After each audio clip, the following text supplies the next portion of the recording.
করেছে? তোমার প্রেমিক সুমনা নয়ের সিনেমাতে গিয়ে অভিনয় করে আসছে। বাংলাদেশে এত মেয়ে থাকতে তুই একটা নায়িকার প্রেমে পড়লি? নায়িকারও তো মানুষ, তারাও তো সংসার করতে পারে। তুমি শুধু এইটুকু বিশ্বাস করো, দেখবে আস্তে আস্তে অন্যান্য মানুষও বিশ্বাস করতে শুরু করবে। কে তো নাই, শুটিং এ গেছে তোর বাড়ি নিয়ে। আল্লাহ গো আল্লাহ, আমার এই দিন দেখার বাকি আছিল না। আমি কই কি শামসু মিয়া, তুমি তোমার এই বউটারে তালাক দাও। বাচ্চা কাচ্চাও তয় না, বানজা মেলো। এরে তালাক দিয়া সুন্দর দিকে একটা বিয়া করো। দেখ ছেলেটা যদি ভালো হয়। ও এবার ভালো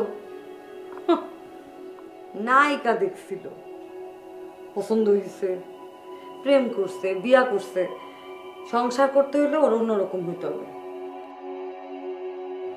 আমার ফাইনাল কথাটা হলো, প্রেম করলে আমি আছি, বিয়া শাদীর মধ্যে আমি নাই। এটা কোন সিনেমা? সিনেমা না, যেটা বললেন সিনেমার সংলাপ যেটা আওড়াইলেন, এটা কোন সিনেমার সংলাপ? মারিয়া, তুই না অসুস্থ হয়ে গেছিস। তোর থেকে কম অসুস্থ হয়েছে। তোর হাতে ছবি নাই বলে তুই তো পাগল হয়ে যাইতেছস। দেখ মারিয়া, আমি ফালতু পেশাল করার আমার একদম সময় নাই। আমি তোরে কথা ক্লিয়ার করতে আসছি, তুই কথা বুঝছস? এটা তোর শেষ কথা? এরকম শেষ কথা তোরে বহু শুনাইছি, তোর কান দিয়ে ঢুকে নাই। কানটা একটু পরিষ্কার করে এবার ভালো করে ঢুকালো। আবার কইতেছি, বিয়া শাদীর মধ্যে আমি নাই, প্রেম করলে আমি আছি।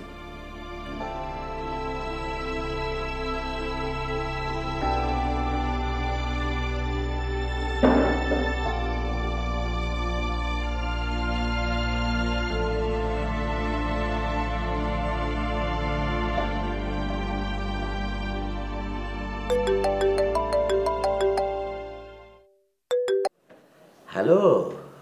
হ্যালো টুটুল ভাই, কেমন আছেন আপনি? গল্পের কি অবস্থা বলেন তো?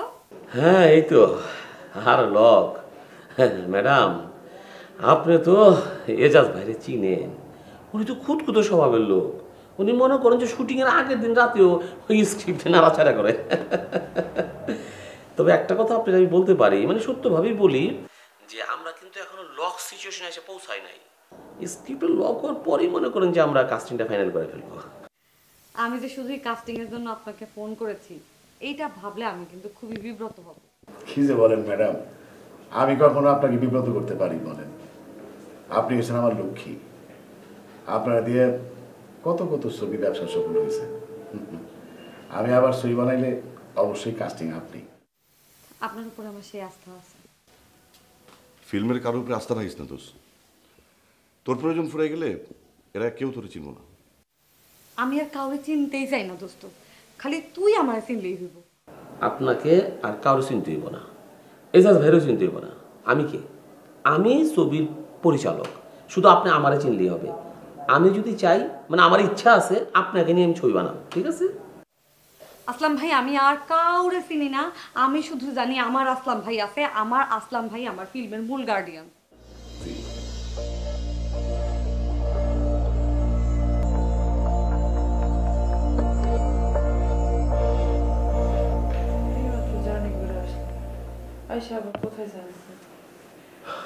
একটু অফিসে যাও, তারপর একটু হাসপাতালে। তোমার একজন বড় ডাক্তার দেখাইতে হইব। ডাক্তার এসে এখন বেশি জরুরি, আমার আপনার বেশি দরকার। আপনি একটু আমার কাছে কাছে থাকেন, তাহলে আমি একটু মনে বল পাই। তো বউ, বিয়ার পর থেকে তোমার এত দুর্বল হইতে আমি কখনো দেখি নাই। তুমি যদি এত ভাঙা পড়ো, তাহলে তো আমি দুর্বল হয়ে যাব। অসুখ বিসুখে মানুষের শক্ত থাকতে হয়, বিপদে আপদে। অসুখ বিসুখ আল্লাহই দেয়, আবার শক্ত থাকলে তিনি রক্ষা করে। আজগর বাসায় থাকলো, আমি অফিসে গেলাম। তোমার বেশি খারাপ লাগলে ফোন দিলে আমি চলে আসবো।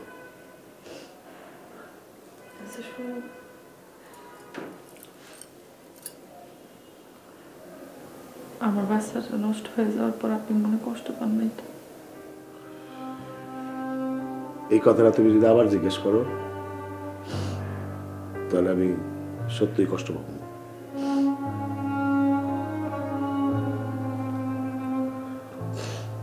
পানি খেও। বেশি করে পানি খেও। যাই হোক।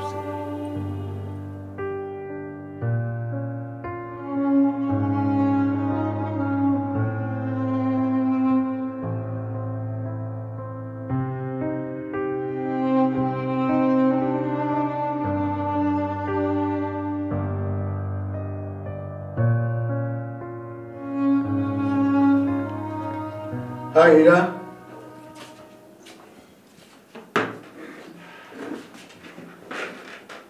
কেমন আছো? ভালো থাকলে তার এখানে আসতাম না। এমন তো সময় ছিল যখন আপনি এখানে বসে থাকতেন আর আমি আসতাম না, অথবা আপনি আমার গাড়ির পেছনে বাড়ির সামনে অপেক্ষা করতেন।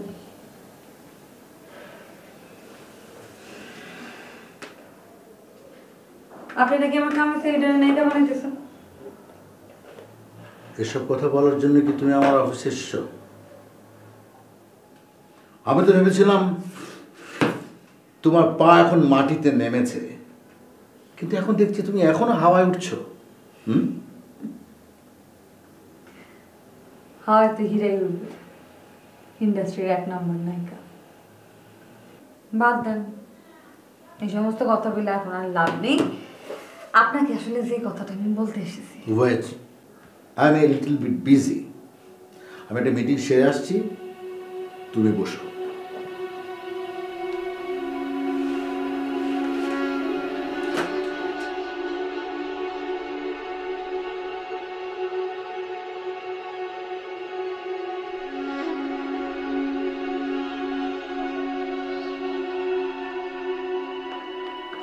আরে নায়িকা কেমন আছেন? ওই মিয়া, আপনি আমার লোক ফাজলিম করেন। আমি নায়িকা, আমার চেহারাটা কি নায়িকা কম তো? আমার নাম হলো baby. Baby, yes, baby face. যাই হোক, শোনেন, নায়িকাদের মেকআপ ম্যানরাও নায়িকার চেয়ে কোনো অংশে কম না। আপনি তো নায়িকার চেয়ে অনেক। ওই মিয়া, ফাজলামের একটা সীমা আছে। সরেন। এই যাই হোক, ছুঁয়ে দিলেন। শুনুন, ওই যে আপনাদের কি বিশেষ কোনো ট্রেনিং নেওয়া আছে নাকি, যে সবাই আমার সাথে খারাপ ব্যবহার করতে হবে? ট্রেডিং লাগে না, খারাপ মানুষের কপালে খারাপ ব্যবহারই জুটে। এটা আপনার ভাবনা। শুনুন, আমি যে আপনাকে একটা বিশেষ ইন্টারভিউর কথা বলছিলাম, মনে আছে? যেখানে মনে হচ্ছে ক্যামেরার পিছনের মানুষজনের একটা বিশেষ ফিচার চাপ, মানে বিশেষ করে আপনার একটা ফিচার চাপ। অনেক গভীর চলে গেছেন। আপনি যে ফোন দিয়ে করতে আইছেন সেটা জীবনে সম্ভব না। আপনি মনে করছেন পত্রিকা ছবি এলে আমার কান বাইরে যাবো গা। আর একটা কথা মনোযোগ সহকারে শুনে রাখেন, আমি যার কাজ করি তার যদি বিশ্বাস অর্জন করতে পারি, সে 10 জায়গা আমার সুনাম গাইব, আমার কামের অভাব হইব না। আর শুনেন, আমি ম্যাডামের কোনো কথা আপনারা বলবো না। যাই হোক, এটা আপনার ভাবনা, আপনার ভাবনা ভালো, ব্যক্তিগত ভাবনা। আর আমি আপনাকে একটা ভাবনা দিই, সেটা হচ্ছে যে তথ্য প্রদানকারীর যেরকম একটা নিরাপত্তার ব্যবস্থা করা হয় না, সেরকম আপনি যদি কিছু তথ্য আমাদেরকে দেন, আমরা আপনাকে কিছু বিশেষ পুরস্কারের ব্যবস্থা করবো। আপনি দি সীমার বাইরে চলে গেছেন। এটার মানে কি? হ্যাঁ, এটার মানে কি? আপনি আমার টাকা লোক দেখান। না না, জি জি, উপহার, পুরস্কার। হোস কত বড় কথা, সুযোগ দিছি দেখো কথা খোল করতেছে। আপনি আর কইছেন আগে ম্যাডামের কোনো কথা আপনি আমার কাছে পাবেন না। সরেন, সরেন কইতেছি। যাই হোক, এই যে ছুঁয়ে দিলেন মন। আমি মনুদ্দিন ফরাদ, মনে রাখবেন। আমি মনে রাখেন।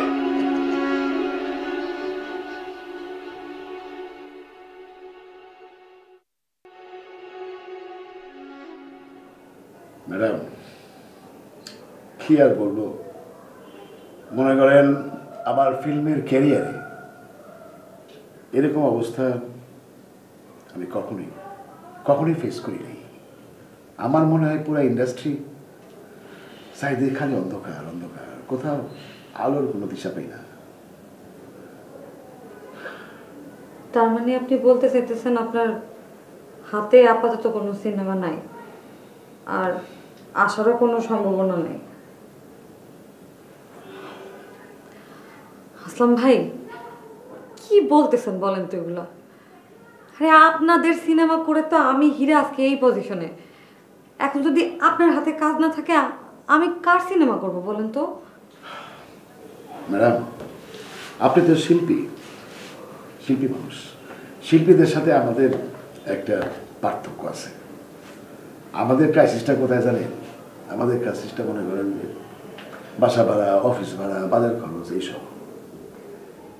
এইসব যে যখন টানাটানি শুরু হয় তখন আপনারা মনে করেন শিল্পী মানুষ, আপনাদের আজকে কাজ নাই, 6 মাস পরে আবার একটা কাজ আসবে, মানে আপনাদের আর আমাদের ইকোনমিক কন্ডিশন আসলে অনেক আলাদা।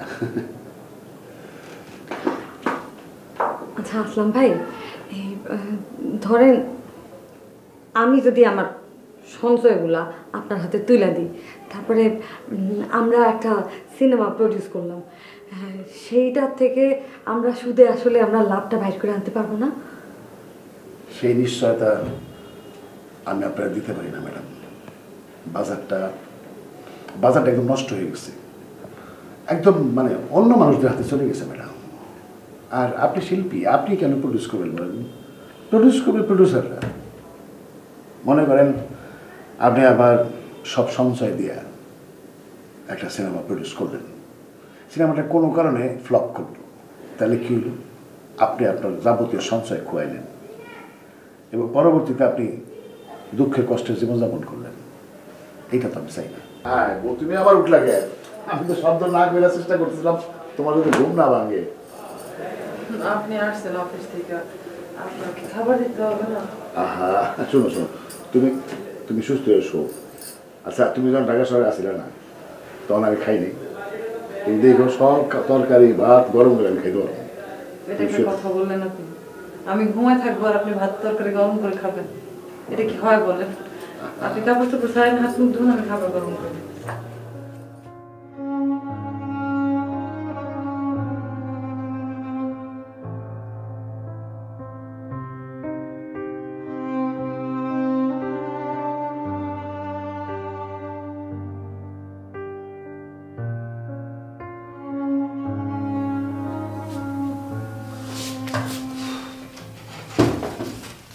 বুবু বুবু, কি হয়েছে তোমার?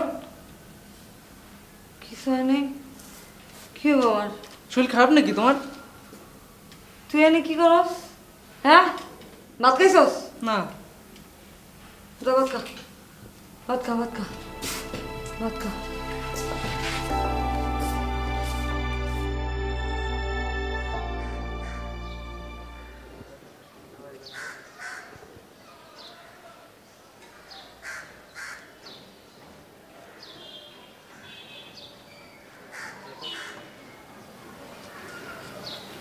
কি বেবি, আছো কেমন? ডাকছেন কি লিগা বলেন? ম্যাডামের এখানে থাকলে তো ভাত খেতে পারবে না, ম্যাডামের কোনো কাজ করবো না, আর নতুন কোনো ছবি পাবে বলেও তো মনে হচ্ছে না। আচ্ছা, আপনি কি করবেন পরিষ্কার করে বলেন তো? নতুন একটা নায়িকা আসছে, কাজ করবা? নায়িকার নাম কি? সেটা সময় হলে জানতে পারবা। তুমি করবা কিনা সেটা বলো। শুনেন, আমি ম্যাডামের অনুমতি ছাড়া ম্যাডামের চাকরি ছাড়তে পারবো না। আমার ভালো বুদ্ধি দেওয়া দরকার ছিল, আমি দিলাম। এখন তুমি কাজ করবা কি করবা না সেটা তোমার বিষয়। নায়িকার নাম তো বললেন না। নায়িকা আমি।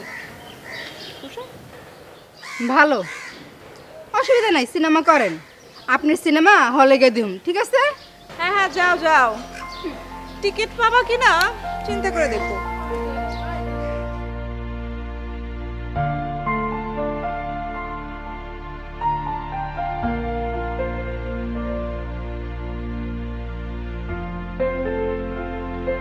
ভাই গোলামের বাচ্চা, তুই আমার সারাটা জিন্দগি সুখ দেশ নাই। গোলামের বাচ্চা, আমার জীবনটারে পুরা কয়লা বানিয়ে ফেলাইছস। আমার তালাক দে, আমি মুক্তি চাই। তালাক দে, আমি তো সংসার করুম না। আমি আমার মনের মানুষ খুঁজা পাইছি, আমি আমার মনের মানুষের সাথে সংসার করুম। তার হাত ধরে আমি চলে যাব। দে তালাক, তালাক দে গোলামের বাচ্চা। ও হিরার মা, তুমি এডি কি কও? হ্যাঁ, সত্যি সত্যি কি তোমার মাথাটা খারাপ হয়ে গেছে?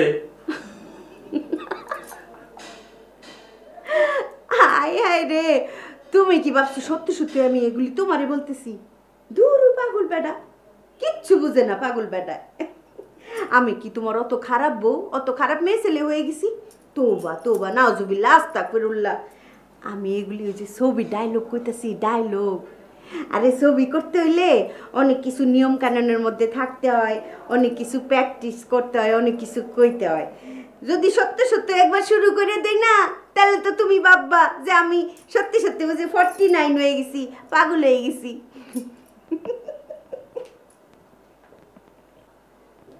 স্বামী গো, ও স্বামী, স্বামী গো, ও স্বামী। গোলামের বাচ্চা, তালাক দে। আমি আর তো সংসার করুম না, পারুম না। না, এক তালাক, 2 তালাক, 22 তালাক, আমি তোরে তালাক দিলাম। হীরা, কি করতেছো তুমি?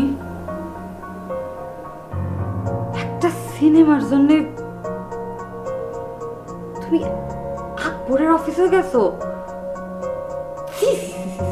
হীরা, টুটুল, আসলাম, নতুন পরিচালক, কার অফিসে যাও নাই তুমি? হ্যাঁ,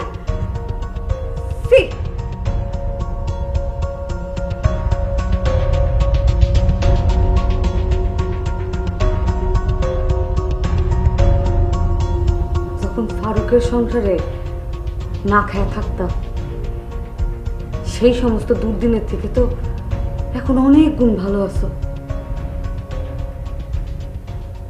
তাহলে এত কিসের হাহাকার তোমার? শক্ত হও, শক্ত হও হীরা। খারাপ সময়গুলা মোকাবেলা করার জন্য শক্ত হও, শক্ত হও।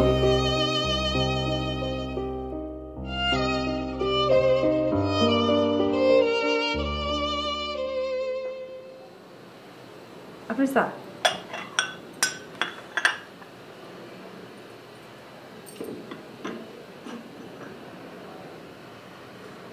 আপনার কোনো কারণে মন খারাপ? আমার জন্য? এই যে আমি সুস্থ হয়ে গেছি, এখন কি সুন্দর সংসারে কাজকাম করতেছি, মুখ বেজার করে রাখছেন কেন?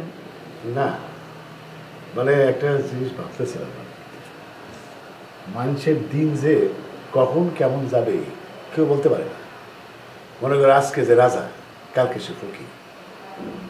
এই যে আমাদের নায়িকা হীরা, কত বড় নায়িকা, কি ভাবসব করো। মনে করো যে তার ডেট পাওয়ার জন্য এফডিসিতে, শুটিং লোকেশনে, শুটিং হাউসে ডাইরেক্টররা খালি ঘুরতেও আর করতো করে ডেটের জন্য। আর সেই হীরার হাতে একদম ছবি নেই। সে নিজে এখন কাকরেলের সিনেমা বানায় ঘুরতেছে কাজের জন্য। চিন্তা করতে পারবো।